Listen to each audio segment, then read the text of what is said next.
les rendez-vous de l'écho sur Grand Lille TV avec la Caisse d'épargne. La Caisse d'épargne, vous être utile.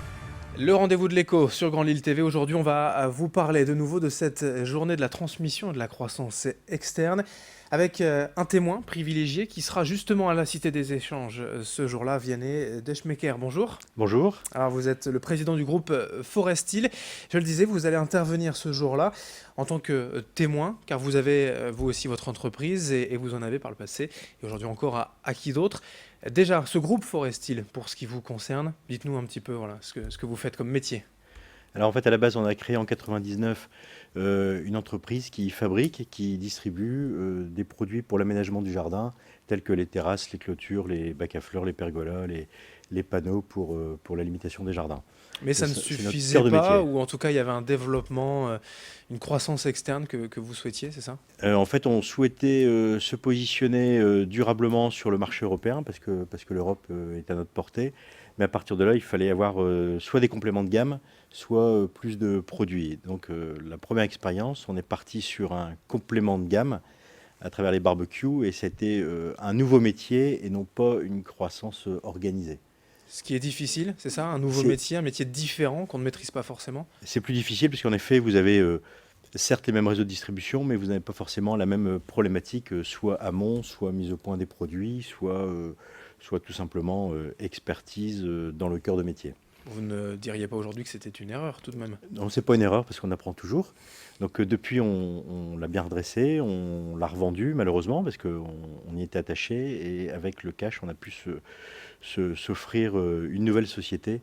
Donc ce coup-ci sur une dimension verticale puisqu'on vient compléter notre outil industriel. Alors, vertical, globalement, c'est quoi? Vous allez maîtriser, en fait, la chaîne de production, la chaîne de fabrication dès le produit brut, c'est un peu C'est ça? ça, c'est-à-dire qu'on achète des troncs d'arbres dans les forêts, hein, Oui. donc c'est une matière vraiment brute, et à partir de là, on la transforme pour en faire soit des abris, soit des bacs à fleurs, l'ensemble des produits que vous rencontrez chez les distributeurs. C'est donc, selon vous, plus facile, cette acquisition verticale que l'horizontale? Oui, c'est plus facile parce que d'abord avant, on était en acheteur, donc on connaissait exactement ce qu'on avait besoin, et ça permet finalement d'être exigeant avec nous-mêmes là où on voulait être exigeant avec nos fournisseurs.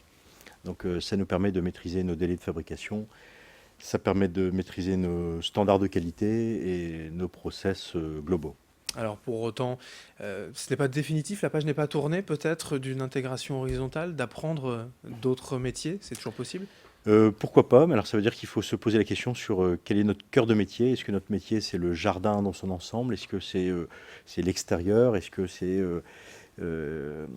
c'est l'aménagement? Est-ce que c'est l'aménagement en bois? Donc à partir du moment où on fait une cible, c'est plus facile d'aller chercher soit le produit complémentaire ou le produit qui pourrait venir apporter un plus sur le métier. Qu'est-ce qui est compliqué finalement? C'est de changer de produit ou même carrément de changer de métier?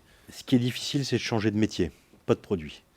Le produit, ça s'apprend assez facilement. Le métier en tant que tel, toutes les subtilités de gestion, les subtilités de fabrication, les subtilités de distribution, pour moi, sont plus difficiles en tout cas. Et c'est une difficulté que vous n'aviez pas forcément intégrée au moment de cette acquisition? Sur la première acquisition, on ne l'avait pas du tout intégré. On pensait que tous les métiers se ressemblaient et se dupliquaient. Et je crois qu'on est fort quand on a un vrai cœur de cible. Ça sera justement un peu le thème, la teneur de cette intervention le 17 novembre? Oui, je pense que chacun, il y a plusieurs chefs d'entreprise qui vont venir témoigner avec des bonnes choses et peut-être des choses plus difficiles. Moi, je suis persuadé que pour aller haut, il faut creuser. Et plus on creuse, au plus on a une cible précise et au plus le retour sur investissement, soit le retour sur investissement capitalistique, soit même en matière de ressources humaines, ramène des satisfactions et des leviers plus importants. Oui. Le message aussi, c'est que malgré, comme vous l'avez dit, les erreurs desquelles on apprend, il ne faut pas avoir peur de se lancer, de vouloir se développer. Et je crois qu'il faut pas avoir peur parce que les marchés sont grands, parce que l'Europe est grande. Et si on veut jouer sur un grand territoire, je pense qu'il faut se lancer. Oui. On retombe toujours sur nos pattes. Et pérenniser une entreprise, c'est aussi la faire grandir. Oui, je pense que quand on n'avance pas, on recule. puisque le monde avance, donc il faut avancer au moins à la même vitesse que le monde.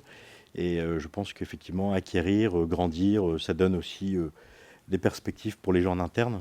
Quand une entreprise grandit, ça permet à chacun de trouver une nouvelle place. Alors pour revenir à votre parcours, si on se met à la place des salariés, il y a aussi un rôle du dirigeant de convaincre ces salariés, ces équipes, que cette acquisition, c'est pour le bien de l'entreprise. Et encore une fois, pas avoir peur, que c'est pour le bienfait de l'entreprise. Alors en fait, la question est bonne, puisqu'en fait, il y a les salariés de l'entreprise qui reprend et les salariés de l'entreprise qui sont Bien sûr. repris.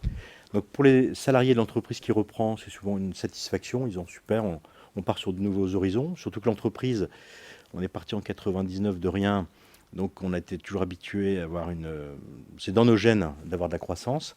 Et effectivement, quand on peut acquérir une entreprise, les gens sont souvent un petit peu réticents en disant à quelle sauce on va être mangé. Et finalement, à partir du moment où on explique, à partir du moment où il y a une vision, les gens la partagent facilement.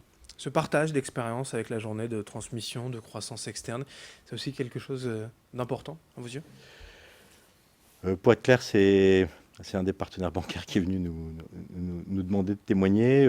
Si demain, je peux aider des gens par notre propre expérience à ne pas refaire les mêmes bêtises, oui, c'est bien. Et si des gens sont en train d'hésiter, j'ai envie de les booster pour qu'ils y aillent. Oui.